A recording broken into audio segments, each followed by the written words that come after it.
അരീക്കോട് മാനസിക വെല്ലുവിളി നേരിടുന്ന യുവതിയെ കൂട്ടബലാത്സംഗം ചെയ്തുവെന്ന് പരാതി. നാട്ടുകാരും അകന്ന ബന്ധുക്കളും ഉൾപ്പെടെ യുവതിയെ ഭീഷണിപ്പെടുത്തി വിവിധയിടങ്ങളിൽ എത്തിച്ച് പീഡിപ്പിച്ചുവെന്ന് പോലീസ് പറയുന്നു. ദിവസങ്ങൾക്ക് മുമ്പാണ് ഞെട്ടിപ്പിക്കുന്ന ക്രൂരതയുടെ വിവരങ്ങൾ പുറത്തുവന്നത്. യുവതി മാനസിക വെല്ലുവിളി നേരിടുന്നത് കൊണ്ട് തന്നെ ഒന്നും പുറത്തു പറയില്ലെന്നും പിടിക്കപ്പെടില്ലെന്നുമുള്ള ധൈര്യമായിരുന്നു പ്രതികൾക്ക്. 2022-23 വർഷത്തിലാണ് യുവതി കൂട്ടബലാത്സംഗത്തിന് ഇരയായതെന്ന് FIR-ൽ പറയുന്നു. അയൽവാസിയായ മുഖ്യപ്രതിയുമായി 2015 മുതൽ പരിചയമുണ്ട്.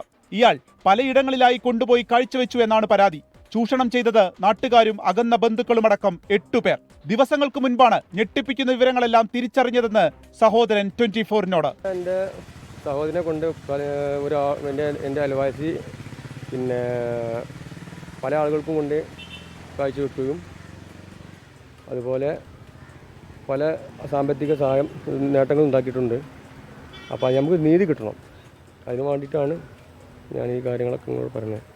പ്രലോഭിപ്പിച്ചും ഭീഷണിപ്പെടുത്തിയും മാനന്തവാടി, കോഴിക്കോട്, മഞ്ചേരി, അരീക്കോട് തുടങ്ങി വിവിധ സ്ഥലങ്ങളിൽ കൊണ്ടുപോയാണ് കൂട്ടബലാത്സംഗത്തിന് ഇരയാക്കിയതെന്ന് പോലീസ് പറയുന്നു. ഒരു പ്രതി യുവതിയുടെ 15 പവൻ സ്വർണവും 40,000 രൂപയും കവർന്നു. 38-കാരിയായ യുവതിയുടെ രഹസ്യമൊഴി രേഖപ്പെടുത്തി. നിലവിൽ ഇവർ ചികിത്സയിലാണ്. കൊണ്ടോട്ടി ഡിവൈഎസ്പിക്കാണ് അന്വേഷണ ചുമതല. നിലവിൽ ആരെയും അറസ്റ്റ് ചെയ്തിട്ടില്ല. അന്വേഷണം നടക്കുന്നുവെന്ന് പോലീസ്. 24 മലപ്പുറം.